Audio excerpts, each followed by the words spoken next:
тэгээд эх хондоо хэдүүлээ супер сайхан ашигтай алжаа хийх гэж зарим би өдөржингөө юу хийж байна гэх юм бол код бичиж байгаа хөвцөө хөрөнгөний зах зээл дээр харж байгаа. Юуны код бичиж байгаа юм бэ гэх юм бол тодорхой бидний хэдүүлэнгийн хамтын хөрөнгө оолтын өгөөжийг дээшлүүлдэг тиймэрхүү юмнуудыг би хөгжүүлж байгаа. Та харж байгаа бол миний нүд улаарсан байна. Яагаад гэх юм бол өдөржингөө ажилласан эх хондоо хэдүүлээ бидний жил болно шүү. Бид нар бүгдээ хичээ хөдөлмөрлөе, алж үзье.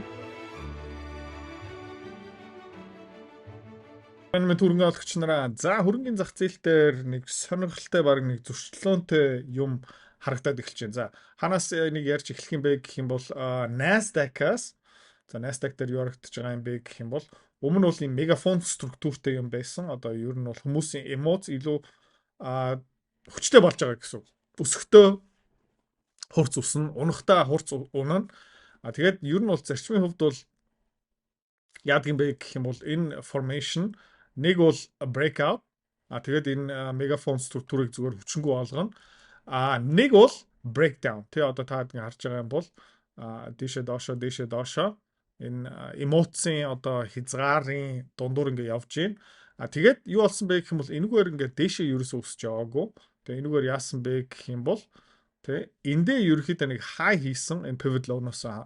Тэгээд энэ high ерөөхдөө юу хүлээж байгаа юм бэ гэх юм бол дараагийн high илүү өндөр байх ёстой. Хэрнээ дараагийн high доогор байсан. Анхны low ерөөхдөө нэлээд low.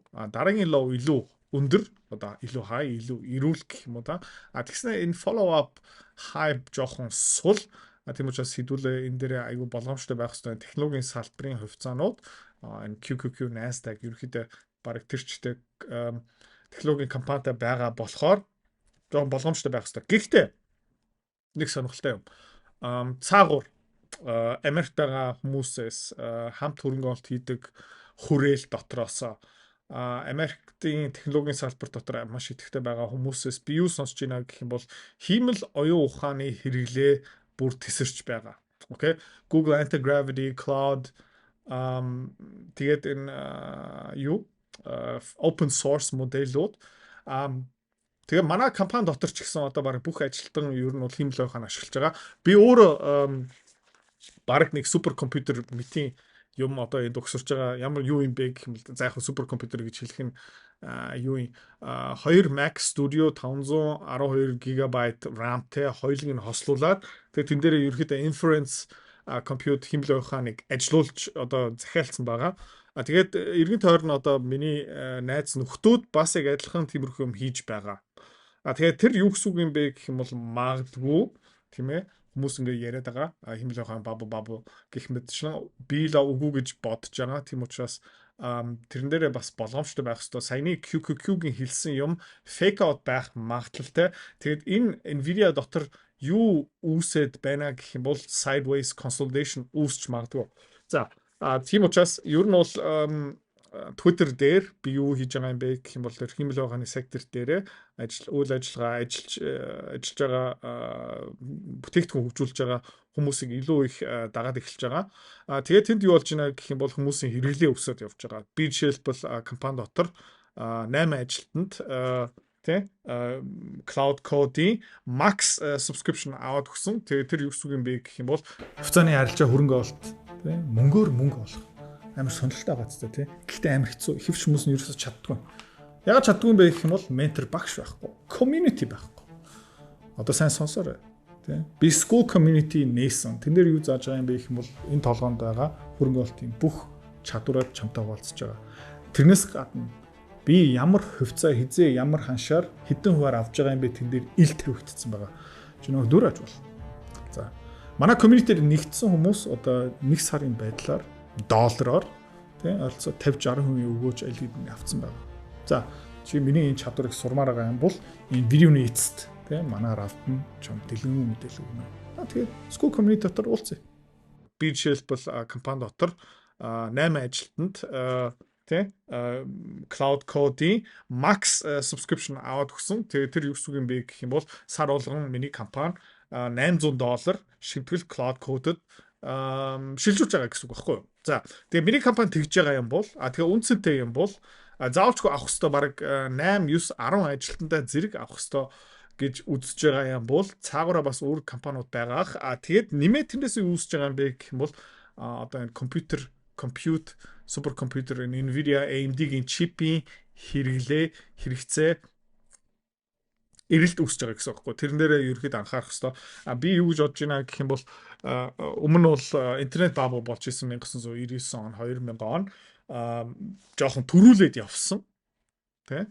Гэхдээ 1999 он 2000 оны интернет хувьцаануудын бабл төрүүлээд явсан болохоор бабл болж таарсан. Гэхдээ тэрний дараах 20 жилийн хугацаанд интернет бол бодиттой болсон. Энээс болоод юу үүссэн бэ гэх юм бол Facebook үүссэн, Twitter үүссэн, Instagram, YouTube, Google гэх мэт чинь энэ компаниуд бүгдээ Amazon онлайн худалдаа гэх мэт чинь тийм учраас ер нь бол тийм ээ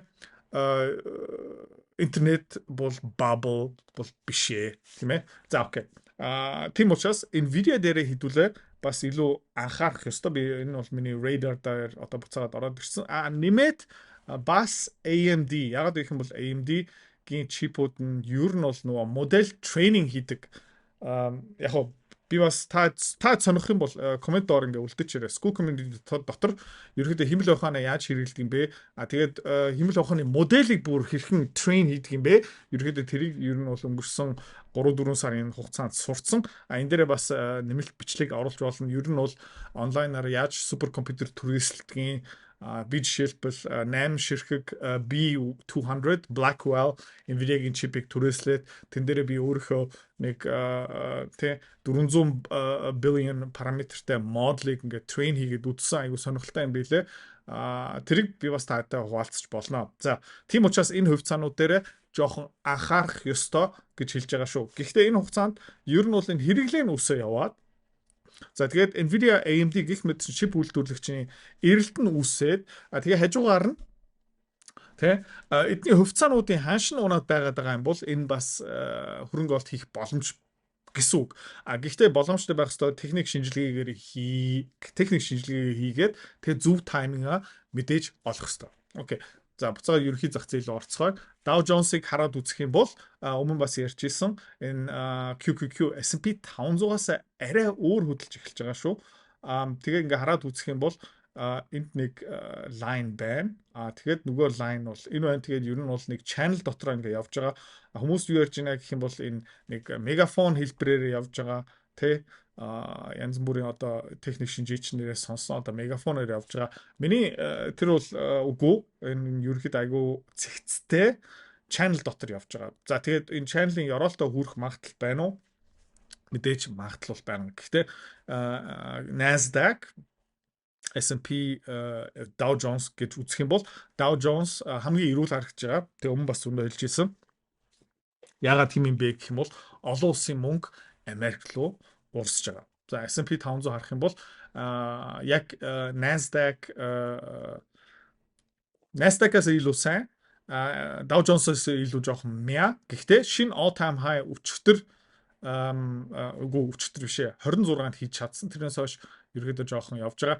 Тэгээд ер нь бол яах юм бэ гэх юм бол Dow Jones, S&P 500 илүү хүчтэй харагдаж байгаа. Тэр хоёр ерөөдөө илүү хурдан шинэ хаяа хийх магадaltaй. За, манай багцад хамгийн том нөлөө үзүүлэх одоо алтыг хийдүүлээ харцгаая.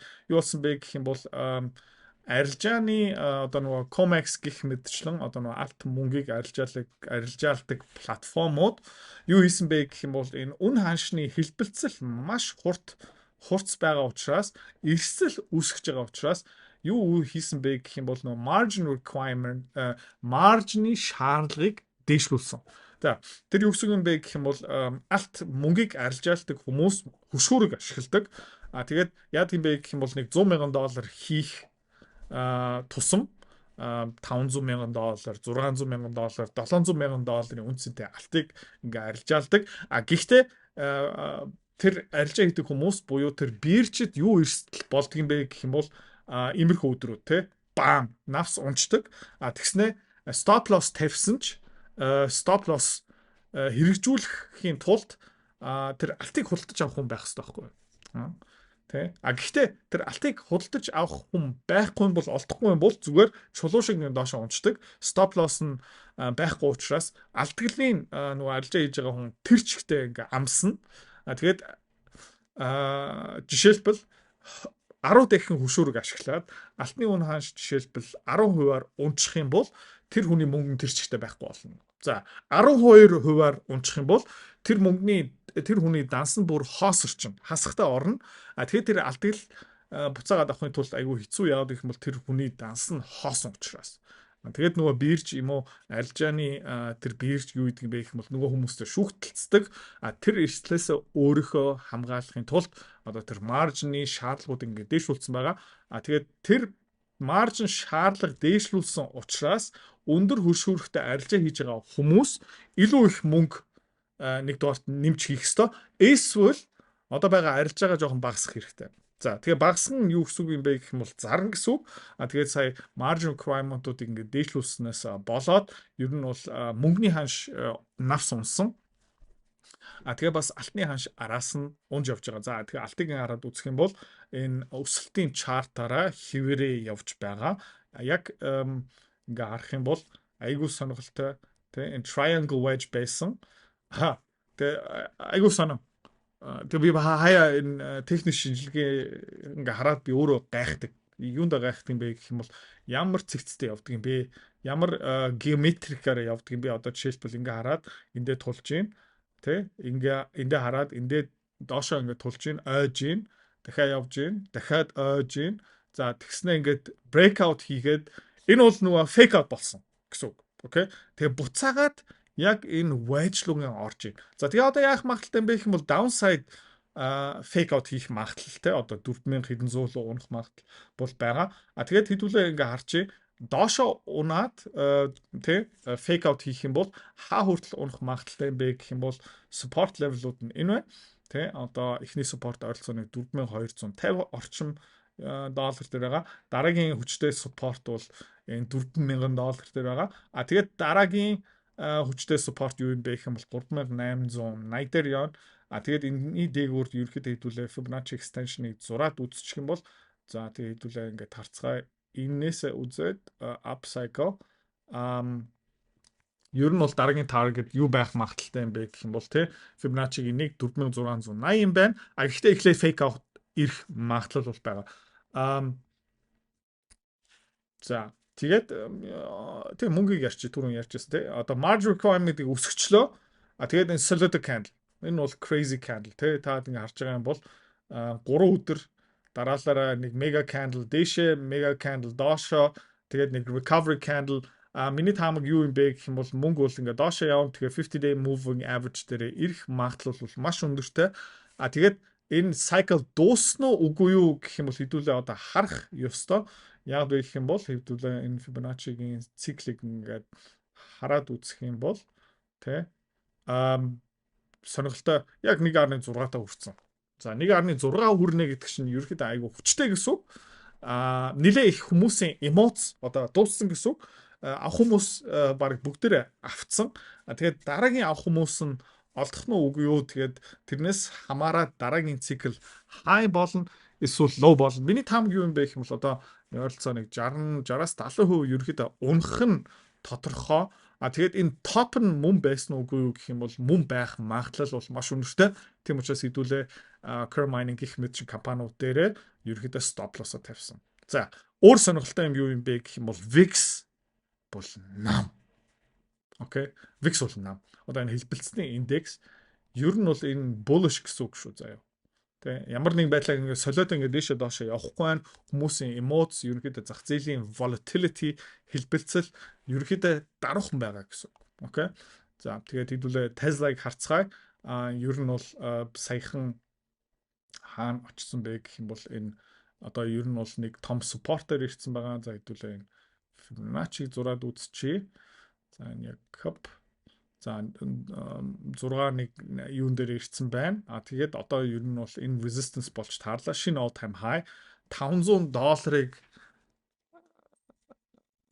хальт тий 7-ох шахсан. Тэгээд 7-ч яг чадаагүй bearish болсон уу үгүй юу гэх юм бол үгүй тий энэ зүгээр нэг pullback тийм учраас энэ дээр их сандрах юм байхгүй. За сайн мэдээ. Westwoods mining дэше сайхан явлаа. Бидний та хэдийг бас нэг жоохон хэсэг зовоосон байж магадгүй тий. Гэхдээ тий саяхан яасан бэ гэх юм бол Westwood Mining өнөөдөр ерөөхдөө айгүй сайхан дэшээ өслөө. Тэгээ хэдүүлээ тий жоохон баярлж болно. Таад маргааш тий шинэ жилээр бас өөрийнхөө энэ арилжааны ашгаараа жоохон баярлуулаарай. Тэгээ Westwood Mining өсөлт нь дуусаагүй шүү. Тэ. Яг гэх юм бол эх он одоо баг нөгөөдрөөс эх он эхлэх юм байна. Тэ эх оны одоо тэ дараа жилийн одоо баг нөгөөдрийн шинээр эхэлж байгаа эхний улирлаа Westwood Mining дээр шинэ сайн мэдээллүүд нь хүлээгдэж байгаа.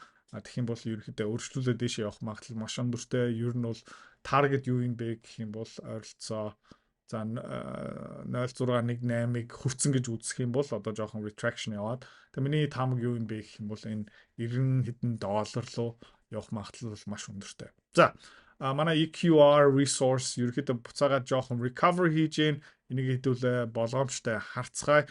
Энэ дэр нэг сүртэй хэлэх юм байхгүй. Ер нь бол uptrend-ээр ингээд дэшээ явж гин. Тэгээ channel дотроос ингээд явж байгаа гэсэн үг. Тэ сүртэй хэлэх юм байхгүй.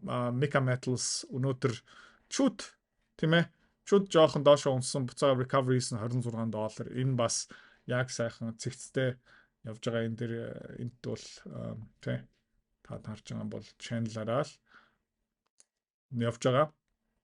Тэгээд хэдүүлээ яах юм бэ гэх юм бол энэ channel-ийн дараагийн удаа өргөлцөг дээр орох хүрэхээрээ зарчна. За Matza Resource Mika шиг хүчтэй байж чадсангүй саяхан 14 цент хүрээд одоо 13 цент. За энэ дээрээ бас ер нь бол яг адилхан log chart-ыг хараад үзье. Тэ. За тэгээ ингээ хараад үзэх юм бол юу хүлээгдэж байгаа юм бэ гэх юм бол дараагийн leg up сайн мэдээнүүдийн хүлээгдэж байгаа. Сайн мэдээнүүд нь утахгүй гарах бах. Тийм учраас тэг. За Orla Mining хэлэх юм сүртэй юм байхгүй. Энэ бол арилжаа хийдэг хүний мөрөөдлийн чарт байгаах гэж бодож байна. Би харин ийм юм хийж чаддгүй. Тэ би бол хаяа энэ хаваар ингээ авчаад тэгэл шархаа 7-оос суудгийн таадын донд бас наа чи хүмүүс зөндөө байгаах тийм ээ.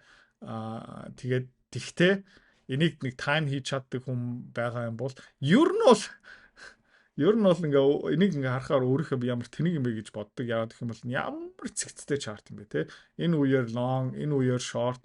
Тэгээ ийм цэгцтэй явдаг ийм олон удаа те хэдэн процентын хөдөлгөөн юм бэ? Тэгээ хэдэн процентын хөдөлгөөн юм бэ гэх юм бол энэ дандаа 40% move байгаа хгүй. Солиот байгаа ч тий. За тэгээд ерөнхийдөө чадвартай хүн ядаж энийг 3-1 бариад аваад энийг 3-1 бариад аваад тэгээд ер нь бол позиц нэг нугалчгаар л байгаа хгүй юу. За тэгээд би юмны тухай видео хийж байгаа миний багцын өгөөч ерөнхийдөө энэ жилдээ 100% давцсан явж байгаа хэрнээ иймэрхүү юм хийж чадахгүй байгаа хгүй юу. Яг гэх юм бол хэцүү. Тэгээ үнэнгээ хэлэхээс уур аргагүй. За Core Mining хэдүүлээ stop loss-а тавьсан. Pre-market дээр жоохон өсөлттэй явж байгаа яа гэх юм бол те мөнгөний үн ханш жоохон recover хийж байгаа. Тэгээд тэнийг юм юу юм бэ гэх юм бол би зөндөө хэлж ирсэн те энэ үеэр мөнгөний ханш нэг $40-50 байсан. Одоо $60-70 байгаа ирнэ энэ ханш доогоор явж байна гэдэг чинь миний хувьд бол жоохон сонио. Hagla Mining ерөөхдөө зарчмын хувьд бол яг адилхан энэ дээр нэг сүртэй хэлэх юм байхгүй. Юу ярмаар байна гэх юм бол те BITI ерөөхдөө яг айгуу сайхан энэ bottom хийж байна. Тэгээд энэ бол нэг bull flag харагдаж байна. Тэгээ эндээс одоо ерөөхдөө breakout хийгээд тэгээд юу харагдаж байна гэх юм бол нөгөө Bitcoin те Bitcoin ерөөхдөө 50 day moving average дахиад хийж чадаагүй. Тэгээ ерөөхдөө одоо буцаагаад доошоо ундахаар л харагдаж байна. За тэгээ санаа зовох юм байхгүй хэдүүлээ stop loss-уудаа тавьсан манай ихэвч позициуд нь ашигтай EQR буцаага 80 центийн дээгүүр гарч чадсан Westwood Mining бас ерөөхдөө айгуу сайхан өсчлөө. Тэгээд хэдүүлээ юу хүлээж байгаа юм бэ гэх юм бол мөнгө хаашаа явахын шийдвэрлэгт нь мөнгөтэй холбоотой компаниуд дээр хэдүүлээ аль хэдийн stop loss-уудаа тавьсан. Тэгээд хэдүүлээ юу хүлээж байгаа юм бэ гэх юм бол дараагийн алтны leg up биг хүлээж байгаа. Тэгээд эх хондоо хэдүүлээ тий супер сайхан ашигтай дахиад альжаа хийх гэж зорин би өдөржингөө юу хийж байна гэх юм бол код бичиж байгаа. Тэгээд бас хувьцаа хөрөнгийн зах зээл дээр харж байгаа. Тэгээд юуны код бичиж байгаа юм бэ гэх юм бол тодорхой тий бидний та хэдийн хэдүүлэнгийн хамтын хөрөнгө оолтын өгөөчийг дээшлүүлдэг тиймэрхүү юмнуудыг би хөгжүүлж байгаа. Та харж байгаа бол миний нүд улаарсан байна. Яагаад гэх юм бол өдөржингөө ажилласан. Яагаад гэх юм бол 2027 он бидний жил болно шүү. Бид нар бүгдээ хичээ хөдөлмөрлөе. Тэгээд алж үзье. Би бол шийдсэн байгаа. Тэгээд анхаарал хандуулсан баярлалаа. Тэгээд манай school community-гийн хямдрал маргааш дуусна. 12 сарын 31-нд дуусна. Сүүлийн өдөр $39-ороо subscribe хийж болно. Сарын $39. Сүүлийн өдрөө бити алдаарай. Тэгээд маргааш арилж байхгүй. Маргааш би нэг өдөрч амарч. Тэгээ хэдүүлээ 1 сарын 1-нд эргээд уулзцгаая. Энэ оноо сайхан гаргаарай. Баярлалаа. Хэрвээ та манай эдгээр цэцэрлэг бит хоёрын Earn Invest Be Free School Community-д нэгдэхийг хүсвэл яг одоо үзэж байгаа бичлэгийнхаа хамгийн ихний линк дээр дараарай. Линк дээр дарснаар манай School Community-гийн ерөнхий мэдээлэл гарч ирэх ба хамгийн түрүүнд та school дээр өөрийнхөө профайлыг үүсгэх юм. Профайлаа үүсгэхийн тулд та заавал нэг зураг, өөрийн овог, нэр болон мэйл хаягаа оруулах шаардлагатай. Профайлаа үүсгэсний дараа та join гэж дараад Visa карта холбоно. Visa карта холбосноор сарын $29 төлбөр нь шууд татагдаад та манай community-д нэвтрэх эрхтэй болно. Манай community-д орж ирснээр юу байгаа юм бэ гэвэл одоо аль хэдийн 10 компанийн үнэлгээ, түүний Excel файл, давтамжтай ордог зах зээлийн шинжилгээ, судалгаа болон анхан шатны бүх суурь мэдээллүүд орсон байгаа. Мөн та надтай холбогдоод бүх зүйлээ асуух боломжтой. Хэрвээ танд сонирхолтой санагдчих байвал манай community-д нэгдээрэй.